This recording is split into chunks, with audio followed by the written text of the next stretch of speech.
आप सोच सकते हैं कि एक युवा को ये फ़ोन आता है रात को 2 बजे उसकी माँ का कि बेटे तेरे पापा को बदमाश मार गए हैं। और मैं उनके पास हूँ भी नहीं, उनसे बहुत दूर हूँ, 4 घंटे के सफ़र के अंतर पर हूँ।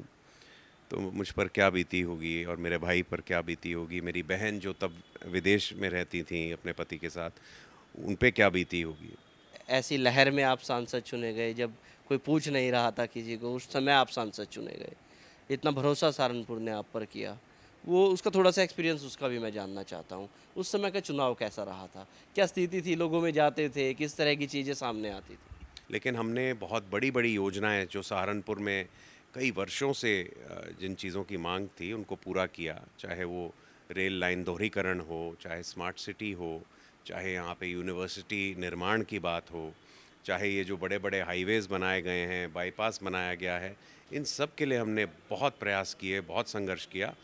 आगे के लिए पार्टी नेतृत्व यदि उचित समझेगा 2024 में हमें चुनाव लड़वाने के लिए, तो निश्चित रूप से हम तो तैयारी कर ही रहे हैं।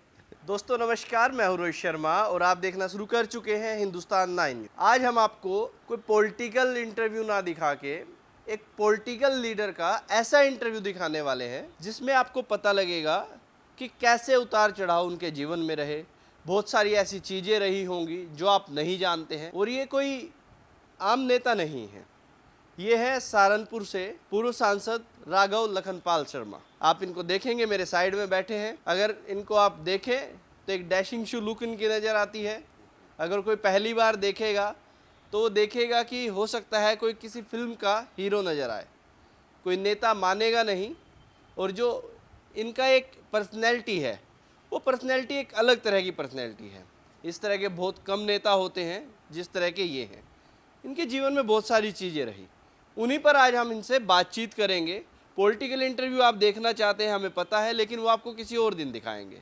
आज आपको दिखाएंगे इनकी कहानी क्या है, कैसे ये नेता बने, स्कूल टाइम कैसा रहा, कॉलेज कैसा रहा, घर में किस तरह की स्थिति थी, बहुत सारी चीज़ें ऐसी रही थी।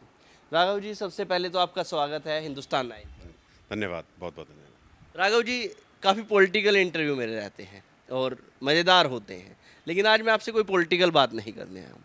आज मैं जानने आया हूँ, एक डैशिंग नेता, एक स्मार्ट दिखने वाला, हैंडसम दिखने वाला नेता मेरे साथ बैठे हैं आज। ये जो शुरुआत हुई, ये किस तरह से शुरुआत हुई? क्योंकि इस तरह से जो गुड लुकिंग लोग होते हैं वो पॉलिटिकल कम होते हैं, इधर-उधर ज़्यादा निकल जाते हैं, जिनके पारिवारिक भी अच्छे हों, सारी चीज़ों से संपन्न हों। तो ये शुरुआत कैसे हुई, कहाँ से हुई? सबसे पहले मैं ये जानना। सर्वप्रथम तो मैं आपका आभारी हूँ कि आप मुझे डैशिंग समझते हैं और बाकी डैशिंग होने में मेरा योगदान तो बहुत ज़्यादा नहीं है। वो तो जो जेनेटिक बिल्डअप होता है, जैसा ईश्वर आपको इस दुनिया में लाता है, उसी प्रकार का रंग रूप रहता है। मैं ये मानता हूँ कि हमारे माता-पिता ने हमें जो शिक्षा दी है, जो संस्कार दिए हैं, वो सदा अच्छे और बुरे का अंतर समझा कर दिए हैं। तो उसी के निमित्त अपना जीवन व्यतीत करता आया हूँ। चाहे शुरुआती स्कूल के दिनों में, चाहे कॉलेज के दिनों में, एमबीए करते वक़्त और फिर व्यावसायिक जीवन में या राजनीतिक सामाजिक जीवन में, सब में उसी का पालन करता आया हूँ।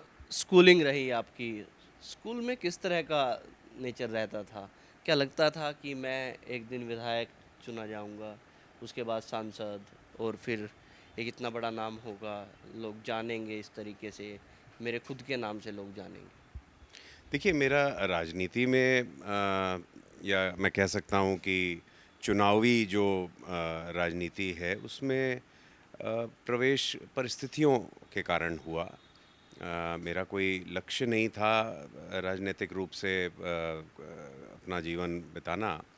बहरहाल क्योंकि पिताजी का एक क्षेत्र में बहुत बड़ा प्रभाव था, नाम था, काम था और उनकी मृत्यु के बाद क्षेत्र की जनता की मांग पर और पार्टी नेतृत्व के निर्देश पर मैंने अपना पहला चुनाव लड़ा और तब फिर उसके बाद से निरंतर अपना जीवन समर्पित किया हुआ है जनता के लिए, जनता के भले के लिए, अपने ज़िले के विकास के लिए।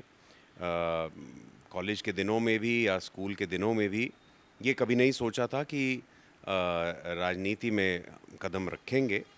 वैसे पिताजी को कार्य करते हुए हम सदा देखते थे, वो इसको राजनीति ना मानते हुए एक समाज सेवा का ही माध्यम समझते थे और इसलिए क्षेत्र में आज भी उनका इतना नाम है, उनकी इतनी लोकप्रियता रही, तो वो ही हमारे लिए एक प्रेरणा का स्रोत रहे और उसी प्रेरणा पर हम कार्य करते जा रहे हैं आज। जिस प्रकार से माननीय नरेंद्र मोदी जी, जिस प्रकार से माननीय योगी जी कार्य कर रहे हैं, तो उनके मार्गदर्शन में उनसे प्रेरणा लेकर हम कार्य कर रहे हैं। राघव जी, स्कूल में और कॉलेज में क्या एम बना था कि सबका होता है जब 9th में 10th में चले जाते हैं तो लगने लगता है कि हाँ मुझे ये चीज़ करनी चाहिए, या फिर 11th 12th तक तो बच्चे को लगता है कि हाँ अब मेरा एम है, मैं इसमें जाऊँगा। वहाँ पर क्या लगता था कि मुझे क्या बनना है? नहीं, तब मुझे लगता था 11वीं 12वीं में कि मैं इंजीनियरिंग करूँगा और अपना व्यवसाय इंजीनियरिंग से जुड़ा हुआ था, तो मुझे लगता था कि मुझे ये ही करना है। लेकिन मेरी इतनी बहुत ज़्यादा रुचि नहीं थी विज्ञान में उस प्रकार से और कि उसे मैं अपना करियर बनाता। फिर मैंने बीकॉम ऑनर्स किया दिल्ली यूनिवर्सिटी से और मैंने अपना मास्टर्स किया बिज़नेस मैनेजमेंट में, एमबीए इंटरनेशनल मैनेजमेंट इंस्टीट्यूट नई दिल्ली से। तो मैनेजमेंट साइड ही ज़्यादा मेरा फोकस रहा। वो करने के बाद व्यवसाय भी हमने किया, कार्य भी किया, लेकिन क्योंकि राजनीतिक रूप से जब आप सक्रिय हो जाते हैं तो आपको आपके लिए 24 घंटे भी कम हैं, तो फिर और कहीं ध्यान नहीं हो सकता, फिर फोकस एक वन पॉइंट फोकस होता है कि समाज सेवा करना। आज भी मैं आपको देख पा रहा हूँ तो आपकी पर्सनैलिटी अलग तरह की झलक रही है। जब कॉलेज टाइम रहा होगा तो और अलग तरह की पर्सनैलिटी रही होगी। एक और अलग डैशिंग लुक आप देते होंगे। तो कॉलेज में कैसा माहौल था? क्योंकि जब कोई एक 6 फीट से ज़्यादा हाइट का कोई लड़का कॉलेज में होता है या उसकी पर्सनैलिटी इतनी ज़बरदस्त होती है, तो उसके आसपास एक माहौल बनता है। वो कैसा माहौल बनता था कॉलेज में आपके आस? नहीं, मेरे मित्र बहुत थे, बहुत तो नहीं कहूँगा, लेकिन क्वालिटी थी, क्वांटिटी नहीं थी। तो गुणवत्ता पे हमेशा ध्यान देने का काम किया है।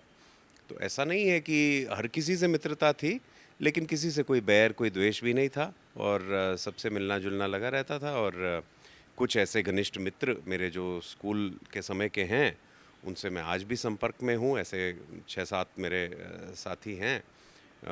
कोई कहीं है, कोई कहीं है, लेकिन हम लगातार संपर्क में हैं और मैं समझता हूँ कि वो ऐसी मित्रता होती है आपकी बचपन की या जवानी की, जो आपके साथ रहती है पूरे जीवन। तो आज भी अगर हम कई बार बात करते हैं, आपके चर्चे होते हैं, कई बार ऐसा होता है कुछ लड़कियां होती हैं उनसे बातचीत कर रहे होते हैं तो वो आपकी बात करते हैं कि इस तरह के नेता कम दिखाई दे। तो कॉलेज में तो ये और तरह का माहौल रहता होगा ना? लड़कियों को लेकर कैसा माहौल रहता था कॉलेज में? एक होता है जब कोई डैशिंग लड़का पूरी क्लास में अलग तरह का होता है, तो लड़कियां भी आसपास होती हैं, तो वो माहौल किस तरह का था वो मैं जानना चाहता हूँ। ठीक है मित्र रहे होंगे, लेकिन जो होता है तो उन चीज़ों में एक राजनीतिक घर से आप रहे थे और उसके बाद ये सब सँभालना, ये सब करना, वो किस तरह का? नहीं, मिक्स्ड ही रहता है क्योंकि को एजुकेशनल जिस स्कूल में मैं था, बोर्डिंग स्कूल में था, तो वो तो सिर्फ बॉयज़ स्कूल था। लेकिन उसके बाद एमबीए में को एजुकेशनल सिस्टम था और ग्रुप्स बनते थे, स्टडी ग्रुप्स बनते थे, उसमें लड़के और लड़कियां एक साथ बैठकर पढ़ाई करते थे। तो बहुत अच्छा वातावरण रहा और बहुत ही ओपन और एक विचारों का आदान प्रदान बहुत आसानी से हो जाता था, कभी भी कोई परेशानी नहीं हुई। बहुत बढ़िया माहौल में हमने अपनी शिक्षा ग्रहण करी और उसके बाद भी आज भी राजनीतिक रूप से भी किसी से मेरा कोई ऐसा ना मैं बैर रखता हूँ, ना मैं दुश्मनी रखता हूँ। हर किसी से एक मित्रता का भाव, सम्मान देकर बात करना और आप अगर सम्मान अपने लिए चाहते हैं तो निश्चित रूप से आपको सबसे पहले सम्मान अगले को देना पड़ेगा। राघव जी, एक ऐसी स्थिति आई आपने अभी बताया, एक ऐसी परिस्थिति बनी जब आपको राजनीति में आना पड़ा। उस पे मैं थोड़ा-सा डिटेल में जानना चाहता हूँ। जब आपके पिताजी की मृत्यु हुई, वो विधायक चुने गए थे यहाँ से, तमाम चीज़ें थी, लोगों का उनके लिए प्यार था। वो क्या हुआ था उस समय? उस पे मैं थोड़ा-सा डिटेल में। देखिए, मैं तब अपनी पढ़ाई ही कर रहा था, एमबीए कर रहा था और दिल्ली रहा करता था। तो हमें जब पता चला कि इस प्रकार से बदमाश आए हैं, घर में घुस घुस कर उन्होंने पिताजी की हत्या करी है, तो मैं वापस आया था यहाँ पर और माननीय मुख्यमंत्री तब माननीय राजनाथ सिंह जी भी घर आए थे। बहुत ही दुर्भाग्यपूर्ण ये घटना थी पूरे जनपद के लिए, हमारे लिए तो थी ही, लेकिन यहाँ पर हज़ारों लाखों लोग सड़कों पर थे और सब बहुत ही दुखी थे, क्योंकि पिताजी की बहुत अधिक लोकप्रियता थी। उन्होंने हमेशा लोगों के कष्ट को, दुख को समझकर अपने जीवन में काम किया। तो घटना का खुलासा भी इस प्रकार से हुआ, हमारा ये मानना है कुछ ऐसे गिरोह थे, कुछ ऐसे बदमाशों के गिरोह थे जिनका इनकाउंटर वगैरह हुआ था, इनकाउंटर में वो मारे गए थे। तो उन्हीं से जुड़ा हुआ हमें ये संकेत लग रहा था कि भाई उन्हीं से जुड़ा हुआ ये घटना थी जिनके द्वारा की गई थी। और जीवन सबका बदल गया उनके जाने से। उनकी याद आज भी उतनी ही ताज़ा है और आज भी उनको मैं उनकी फ़ोटो अपने सर से ऊपर, अपने जहाँ मैं बैठता हूँ वहाँ पीछे लगाता हूँ कि उनका आशीर्वाद बना रहे, और बना हुआ है उनका आशीर्वाद हमारे साथ हमेशा के लिए। इस चीज़ को लेकर कुछ लोगों का मानना ये भी है, उस समय जो विधायक का जो चुनाव हुआ था और जो सामने प्रत्याशी थे वो चुनाव हार गए थे, और उन्होंने इस तरह का कुछ प्रोपगेंडा किया, और कुछ कुछ लोगों ऐसी कुछ अफवाहें हैं जो चलती हैं कहीं। देखिए, पिताजी ने आवाज़ उठाई थी लगातार, उनके क्षेत्र में कुछ ऐसी आपराधिक घटनाएं हो रही थीं जिससे लोग बहुत त्रस्त थे। तो पिताजी ने आवाज़ उठाई थी उसके खिलाफ, और उनकी ये मांग थी कि ऐसे जो गिरोह हैं उनका खात्मा किया जाए। उनको जिस प्रकार से वो आम जनमानस के दुश्मन बने हुए हैं, तो कानून के अंतर्गत उनका हिसाब किताब हो। तो हो सकता है कि उससे प्रभावित होकर, क्योंकि पिताजी ने इतनी मजबूती से आवाज़ उठा रखी थी, वो लोग डर गए, वो बदमाश, और उनके द्वारा फिर इस प्रकार की घटना को अंजाम दिया गया। तो मैं तो यही मानूंगा कि भगवान के घर में निश्चित रूप से इंसाफ है, और भगवान ने इंसाफ किया ही है। आज वो गिरोह जो भी हैं वो हैं नहीं, और उन सब का एनकाउंटर हो चुका है। तो मैं मानूंगा कि ईश्वर ने न्याय किया है। जी, एक और कुछ लोगों की धारणा ये भी है, उसके बाद जब आप विधायक चुने गए हैं तो यहाँ के जो एसपी होते थे उनसे भी आपकी कोई बातचीत हुई थी? आपने उनसे जो बात की थी वो एक अलग तरीका था बात करने का, कि ये चूक हुई कैसे? इसमें कुछ लोगों के मानने अलग अलग हैं, तरह तरह की बातें भी सामने आती हैं। आपने बड़े कड़े तरीके से उनसे बातचीत की थी, उसमें भी कुछ ऐसा था क्या, या फिर ये सब अफवाहें हैं? नहीं, कड़े तो नहीं। आप सोच सकते हैं कि एक युवा को ये फ़ोन आता है रात को 2 बजे उसकी माँ का कि बेटे तेरे पापा को बदमाश मार गए हैं, और मैं उनके पास हूँ भी नहीं, उनसे बहुत दूर हूँ, 4 घंटे के सफ़र के अंतर पर हूँ। तो मुझ पर क्या बीती होगी, और मेरे भाई पर क्या बीती होगी, मेरी बहन जो तब विदेश में रहती थी अपने पति के साथ, उन पे क्या बीती होगी। तो ज़ाहिर सी बात है, हम जब वापस आए तो पुलिस से तो पूछना ही था कि भाई क्या है ये, कौन है, किसने किया है। लेकिन पूछते क्या, वो सस्पेंड ही हो गए थे उसके बाद। और लेकिन उसके बाद पुलिस ने पूरा सहयोग किया, और क्योंकि माननीय राजनाथ सिंह जी मुख्यमंत्री थे तो उनके द्वारा बहुत ही सख्ती से ऐसे लोगों से निपटने के लिए निर्देश दिए गए थे, घटना के खुलासे के लिए निर्देश दिए गए थे। और ये स्वाभाविक है कि हमारे मन में दुख तो था ही, साथ में कहीं ना कहीं रोष भी था कि एक इतने शरीफ, ईमानदार, जनता के सच्चे सेवक का आखिर कौन दुश्मन हो सकता है। तो ये सब प्रश्न थे मन में। आप विधायक चुने गए, उसके बाद एक कॉलेज से एक स्टूडेंट था जो फिर राजनीति में आ जाता है, क्या चुनौतियाँ क्या रही फिर जब विधायक चुने गए? तो लोगों से मिलना ज़्यादा हो गया होगा, लाजमी सी बात है। अगर पहले आप दोस्तों में रहते थे, फिर वोटर में रहने लग गए, कार्यकर्ताओं में रहने लग गए, और बहुत सारे लोगों का एक परिवार जुड़ जाता है। जब आप किसी विधानसभा से विधायक चुने जाते हैं, लाखों लोग आपका परिवार बन जाते हैं। तो कैसी चुनौतियाँ सामने आई? ऐसी कोई चीज़ देखने को मिली जो सोचा नहीं था ऐसा कुछ होगा, क्योंकि परिवार तो पहले बिखर चुका था? उसके बाद क्या रहे? नहीं, मेरे लिए कुछ हद तक नया था, लेकिन क्योंकि हम बचपन से पिताजी को सेवा करते हुए देख रहे थे, तो सेवा करने का जो जज़्बा है वो तो हमने उनसे ले लिया था और सीख लिया था। उसका जो तरीक़ा है वो पिताजी के सभी साथी और पुराने जितने भी लोग थे, वो बिल्कुल मतलब एक गाइड की तरह, एक मेंटोर की तरह उन्होंने हमारा मार्गदर्शन किया, हमें सिखाया, हमें बताया कि क्या कुछ किस प्रकार से होता है, सिस्टम्स क्या हैं। और क्योंकि ऐसा नहीं है कि बुद्धू या मूर्ख थे हम, तो इसलिए समझना कोई इतना इतना कठिन नहीं था। और बेसिकली तो इंसान जो सीखता है वो फील्ड में रहकर ही, अनुभव से ही सीखता है। तो मैं ये मानूँगा कि उन सब पुराने लोगों के कारण, पार्टी के कार्यकर्ताओं के कारण, पार्टी नेतृत्व के कारण हम सक्षम हुए सेवा करने में। उसके बाद आप सांसद भी चुने गए, एक ऐसी लहर में आप सांसद चुने गए जब कोई पूछ नहीं रहा था किसी को, उस समय आप सांसद चुने गए। इतना भरोसा सहारनपुर ने आप पर किया, वो उसका थोड़ा-सा एक्सपीरियंस उसका भी मैं जानना चाहता हूँ। उस समय का चुनाव कैसा रहा था? क्या स्थिति थी, लोगों में जाते थे, किस तरह की चीज़ें सामने आती थी? नहीं, मैं सांसद बना था 2014 में, जब पूरे भारत में एक परिवर्तन की लहर थी। लोग चाहते थे कि बदलाव आए, लोग चाहते थे कि नरेंद्र मोदी जी इस देश का नेतृत्व करें। उससे पूर्व मैं 2 बार और मतलब टोटल 3 बार विधायक रह चुका था। विपरीत परिस्थितियों में जब पार्टी का कहीं इतना वर्चस्व नहीं बन पा रहा था उत्तर प्रदेश में, पहले हम रह चुके थे सत्ता में, लेकिन बीच में 15 साल ऐसे रहे कि पार्टी सत्ता से दूर रही उत्तर प्रदेश में। तो वो बहुत कठिन और संघर्ष का समय था, लेकिन भारतीय जनता पार्टी ने मुझे कदम-कदम पर साथ रखकर और एक बहुत सम्मान, बहुत प्रतिष्ठा देने का काम किया। मैं युवा मोर्चा के राष्ट्रीय उपाध्यक्ष के रूप में भी रहा।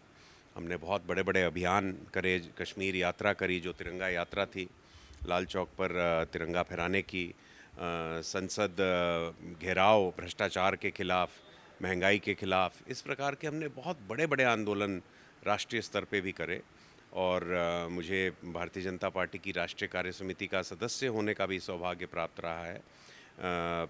सांसद बनने के बाद निश्चित रूप से, क्योंकि क्षेत्र बहुत बड़ा हो जाता है, एक विधानसभा बनाम 5 विधानसभाएं हो जाती हैं, लेकिन हमने बहुत बड़ी-बड़ी योजनाएं जो सहारनपुर में कई वर्षों से जिन चीज़ों की मांग थी उनको पूरा किया। चाहे वो रेल लाइन दोहरीकरण हो, चाहे स्मार्ट सिटी हो, चाहे यहाँ पे यूनिवर्सिटी निर्माण की बात हो, चाहे ये जो बड़े-बड़े हाईवेज़ बनाए गए हैं, बाईपास बनाया गया है, इन सब के लिए हमने बहुत प्रयास किए, बहुत संघर्ष किया और तब जाके हमें इनमें सफलता प्राप्त हुई है। तो मुझे लगता है कि हमारा जो एजेंडा था, हमारा जो लक्ष्य था, उसको हमने पूरा किया है। आज की स्थिति देखें तो आज आप सत्ता में नहीं हैं। अगर देखें तो पार्टी आपकी सत्ता में है, लेकिन आप अभी कोई ऐसा पद नहीं है कि लोगों की डायरेक्ट तरीके से आप मदद कर सकें। इनडायरेक्ट तरीके से अपने रसूख से आप लोगों की मदद करते रहे होंगे यहाँ पर। अब आगे का क्या प्लान देखते हैं, जहाँ पर 1 साल अब बचा है चुनाव को लेकर और आपकी बातें होती हैं? मैं भी जब लोगों में जाता हूँ तो लोग आपकी बातचीत करते हैं कि भारतीय जनता पार्टी से जो कैंडिडेट हो सकते हैं वो राघव लखनपाल शर्मा हो सकते हैं। तो क्या तैयारियां हैं, किस तरीके से अब आप देख रहे हैं?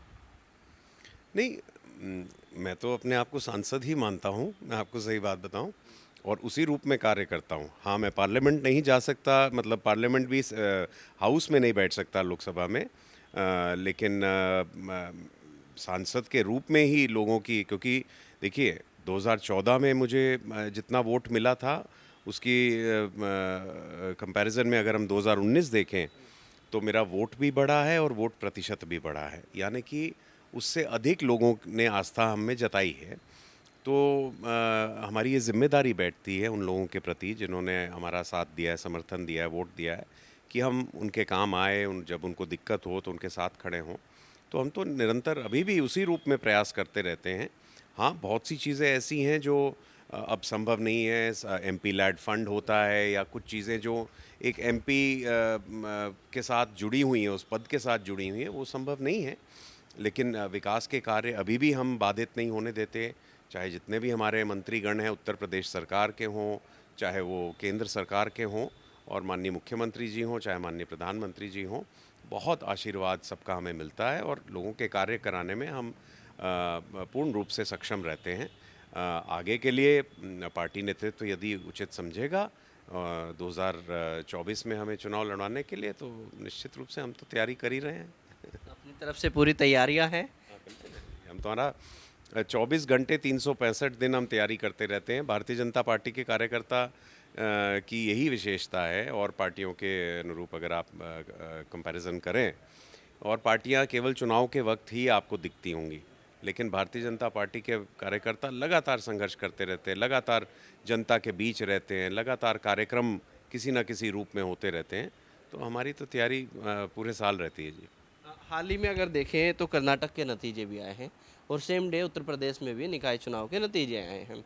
हालांकि कुछ लोगों का मानना है कि कर्नाटक को ढकने के लिए उत्तर प्रदेश को आगे दिखाया गया, और कुछ लोगों का विपक्ष का मानना है कि जो कर्नाटक से एक लहर उठी है, एक लहर आई है कि ना बजरंगबली काम आए भाजपा के, वहाँ पर पूरे चुनाव में बजरंगबली को याद किया गया, बड़े बड़े नारे लगाए गए, रैलियाँ की गई, सारी चीज़ हुई। उसके बावजूद मैं तो कहूँगा कि ये बहुत बड़ी हार है। जिस तरह से आज भाजपा इतनी बड़ी पार्टी है, वर्ल्ड की बहुत बड़ी पार्टी बन गई है, इतने लोकप्रिय प्रधानमंत्री हैं, तमाम इतने बड़े बड़े नेता हैं, तो उसके बाद क्या देखते हैं, इन स्थितियों का क्या फ़र्क पड़ेगा 24 से पहले 24 के चुनाव में? देखिए, हर चुनाव का अपना अलग महत्व है। अगर हम आज ये मानकर चलेंगे कि नगर निकाय चुनाव ही लोकसभा को प्रभावित करने वाले हैं, कुछ हद तक आप कह सकते हैं, लेकिन लोकसभा का इशू अलग होता है, उसका एजेंडा अलग होता है, लोगों के मन में विचार अलग होते हैं। वो प्रधानमंत्री को चुनने के लिए लोकसभा का चुनाव होता है, और जनता भी जब वोट गिरने जाती है तो उनके मन में ये रहता है कि प्रधानमंत्री कौन। और सबके मन में और सबके हृदय में इतनी श्रद्धा है माननीय नरेंद्र मोदी जी के लिए कि आप किसी से भी राह चलते से भी पूछेंगे कि तीसरी बार किसको प्रधानमंत्री होना चाहिए, अब 2024 में कौन प्रधानमंत्री होना चाहिए, सबके मुंह पे नरेंद्र मोदी जी का नाम होता है। There is no comparison. अगर आप बात करें कि उनके सामने कौन है ऐसा जो उनको चुनौती दे सकता है प्रधानमंत्री पद के लिए, कोई नाम ही नहीं है। प्रदेशों में चुनाव होते हैं, निकायों के भी चुनाव होते हैं। वैसे ये बहुत बड़ी उपलब्धि कि हमने 17 के 17 निगम जीते हैं उत्तर प्रदेश में, ये कोई छोटी उपलब्धि नहीं है। लेकिन फिर भी एक चुनाव को दूसरे चुनाव से बहुत ज़्यादा जोड़ना मैं नहीं उचित समझता। लोकसभा का एक अपना ही अलग विषय रहता है, और हम बहुत अच्छी बहुमत लेकर इस बार और भी अधिक सीटें लेकर इस बार सरकार बनाएंगे, मेरा ये मानना है। राघव जी, कोई ऐसी बात जो रही हो कभी, कोई ऐसी चीज़ जो दर्शकों को जाननी चाहिए, कोई कॉलेज की रही हो, कोई विधानसभा की ऐसी रही हो, कोई ऐसे कुछ हो जाते हैं, लोकसभा में कुछ ऐसा हुआ हो जो आपको लगता है कि जानना चाहिए लोगों को, कोई ऐसा कोई टॉपिक रहा हो? हमारा जीवन तो खुली किताब है भाई। जो कुछ भी हमने लोकसभा में किया है वो सब ऑन रिकॉर्ड है, और ऑनलाइन भी अवेलेबल है। सैकड़ों विषय, सैकड़ों प्रश्न, कई बार डिबेट में हिस्सा लेना, कई बार राष्ट्रपति के अभिभाषण पर चर्चा में हिस्सा लेना, बजट की चर्चा में हिस्सा लेना, अनेकों बिलों की चर्चा में हिस्सा लेना, इन सब चीज़ों को हमने किया है। प्राइवेट मेंबर्स बिल भी हम लाए हैं। तो ऐसा कुछ विशेष तो नहीं है, लेकिन हमारा तो एक ही भाव है कि हम बिना जाति देखे, बिना किसी का सोशल या फाइनेंशियल स्टेटस देखे, बिना जेंडर देखे, हमारा ये लक्ष्य है कि हम जनता के काम आएँ, हम अपने क्षेत्र का विकास करें, हम अधिक से अधिक लाभ सहारनपुर को पहुंचा पाएँ, क्योंकि सहारनपुर बहुत उपेक्षित रहा। 15 साल जब यहाँ पर सपा और बसपा के बीच में शासन चलता रहा, तो बहुत ही उपेक्षित रहा सहारनपुर। यहाँ विकास के नाम पर ना कोई सड़कें बन पाई, ना कोई बड़े प्रोजेक्ट आ पाए। वो सब हमने 2014 से लाने का एक जो शुरू किया है एजेंडा, तो उसको अब पूर्ण करना है, और उसको पूर्ण करने के लिए ही हम प्रयासरत हैं। चलिए राघव जी, पॉलिटिकल चीज़ें बहुत सारी हैं, वो किसी और दिन हम उस पर चर्चा करेंगे। आज हम यही चीज़ आपको दिखाना चाहते थे, बातचीत करना चाहते थे। पॉलिटिकल बातें करें तो बहुत लंबा चला जाएगा, अगले आधे घंटे तक हम बात करते रहेंगे, लेकिन अब तक के लिए इतना ही। मैं हूँ रोहित शर्मा, आप देख रहे हैं हिंदुस्तान 9। जय हिंद।